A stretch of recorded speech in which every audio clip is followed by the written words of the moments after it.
নমস্কার বন্ধুরা, দু চায়ের হেসেলে আপনাদের জানাই স্বাগত। আশা করি আপনারা সকলে ভালো আছেন, সুস্থ আছেন।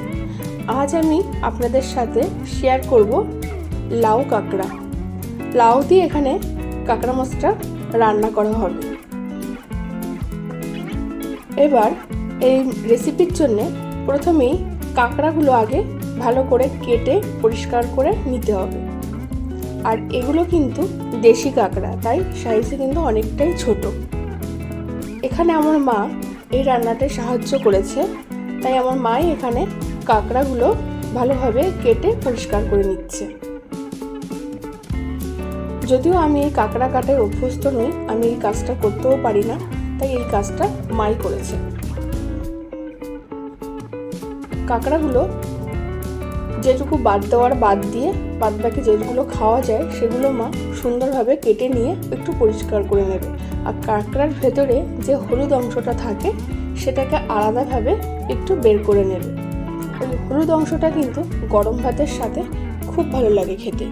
হলুদ অংশটার মধ্যে একটু লবণ, হলুদ আর একটু কাঁচা লঙ্কা চিড়ে সামান্য তেলের মধ্যে একটু নাড়াচাড়া করে ভেজে নিয়ে কিন্তু এটা খুব ভালো হয় খেতে। সেই জন্য মা এগুলো ওই আলাদা করে একটু নিল। এর প্রত্যেকটা কাঁকড়াকে এইভাবে কেটে নেবে।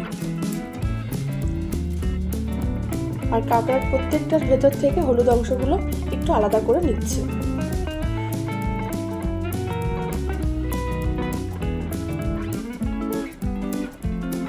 কাঁকড়া কিন্তু কাটাটা একটু সত্যি চাপের ব্যাপার। ওই জ্যান্ত অবস্থাতেই কাঁকড়াগুলোকে কিন্তু একটু চেপে ধরেই কাটতে হয়। তারপর এই কাঁকড়ার জন্য যেহেতু লাউ দিয়ে হবে, তাই লাউ কেটে নেব। প্রথমে লাউগুলোকে একটু চৌকো চৌকো করে কেটে নেওয়া হলো। লাউ কিন্তু আগে থেকেই ধুয়ে নিয়ে তারপরে পিস করে নেওয়া হলো। এবার কাঁকড়ার মধ্যে একটু পরিমাণ মতো লবণ আর হলুদ দিয়ে একটু ভাজা করে নিতে হবে। তাই প্রথমে লবণ হলুদ দিয়ে একটু মাখিয়ে নেওয়া হলো।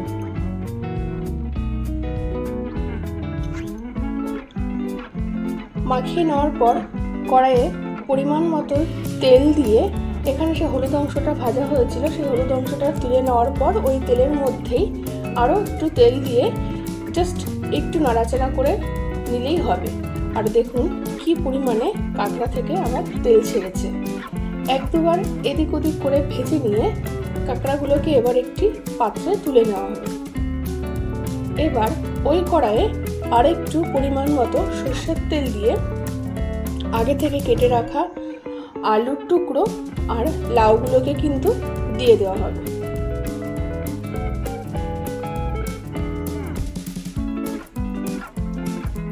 আলু আর লাউ এগুলোকে একটু ভালোভাবে নাড়াচাড়া করে নিয়ে এবার একটু ঢাকনা দিয়ে ঢেকে রাখবো। ঢাকনা তুলে এবার আরও একবার একটু নাড়াচাড়া করে এর মধ্যে দিয়ে দেব পরিমাণ মতো লবণ আর দেব পরিমাণ মতো হলুদ গুঁড়ো। লবণটা একটু বুঝিয়ে দিতে হবে, লাউয়ে অনেক সময় জল বেরোনোর কারণে নুনটা আবার বেশি হয়ে যেতে পারে, তাই এক্ষেত্রে নুনটা একটু বুঝিয়ে দিতে হবে। এবার ওর মধ্যে মিশিয়ে দেব আগে থেকে ভেজে রাখা কাঁকড়াগুলো মিশানো হয়ে গেলে এবার আগে থেকে যে গরম জলটা রেডি করে রেখেছিল সেটা এবার ওই লাউয়ের তরকারির মধ্যে ঢেলে দেওয়া হলো। লাউ থেকে খুব বেশি পরিমাণে জল কিন্তু বেরোয়নি, তাই একটু জল দেওয়া হলো, দিয়ে এবার এটাকে ঢেকে রাখা হলো। ঢাকনা তুলে ফুটে উঠলে এটাকে এবার একটি পাত্রে নামিয়ে নেব।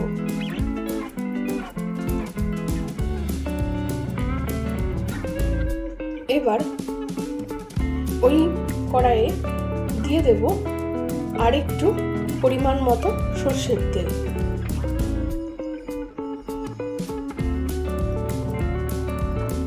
এখন কিন্তু শুধু একটু ফোড়ন দেওয়ার জন্য একটু অল্প পরিমাণে সর্ষের তেলটা দেওয়া হলো। ফোড়নের জন্য এখানে নিয়েছে জিরে আর নেওয়া হয়েছে রাঁধুনি আর শুকনো লঙ্কা।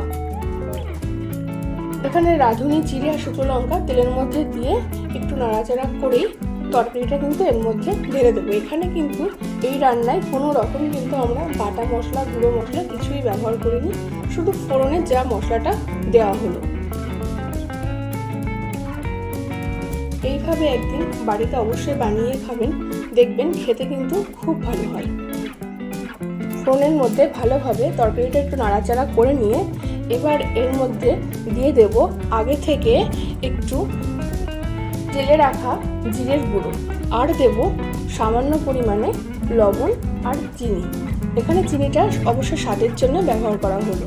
তৈরি হয়ে গেল লাউ দিয়ে কাঁকড়ার তরকারি। অবশ্যই আপনাদের এই রেসিপিটি কেমন লাগলো কমেন্ট করে জানাবেন, আর ভালো লাগলে লাইক এবং শেয়ার করে দেবেন।